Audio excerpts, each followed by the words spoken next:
Gadab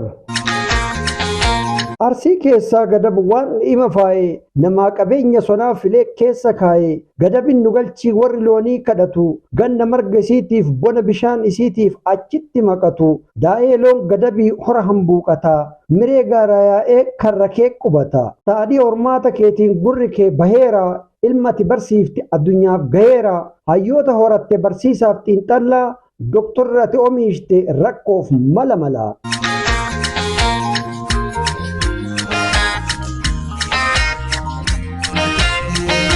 Gadab Pireezidaantii qabda bulchiinsaan tokkoffa dhuguma teetun adda yoo Oromiyaa irraa gadab tan jalqabaa taatu yoo oduu lagattee hojiin gubbabbaatu Oromiyaa hooggana doktorri barsiifte kafiraaf simbiraa durati eebbifte gadab rakkataa quubsita callaa kee nyaachiftee burqaa taliila kee aanaa hunda obaaftee garaan qoohiyyeessaa waa meeqa hobbaaftee qamadiin gadabii maqaa addaa qaba manaa maatii quubsee alagaa dhaqqaba garbuun qaalii biyyaa ooyiruuteetii gala ormi ajab jedhee kanaaf si maalala birraa callaa tuultee kan bona hifanne yoo ashaboo malee ka gabaan bitanne gadab gadaan teetii waaquma sii kenne gadab dura ce'ee fagaateera teeknooloojiin qotee teeknooloojiin haama waggaa 30 dura badhaasa uumaa keetii hedduun himee jira dhufee si daawwate muummeen ministeeraa.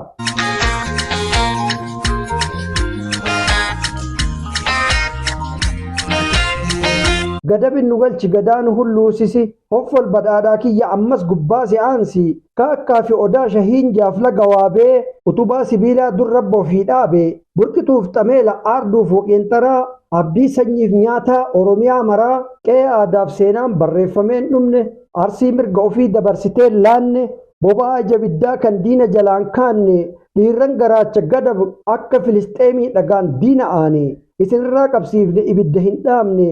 Iltee dhinnaa hobbayaa baga keessan taane.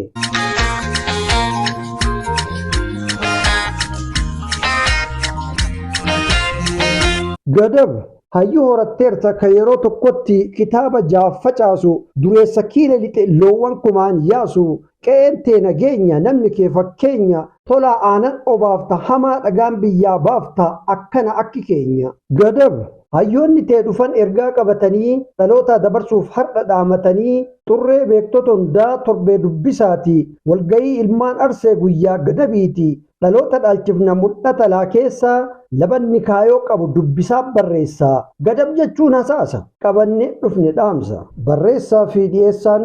Jibriil Huseenii.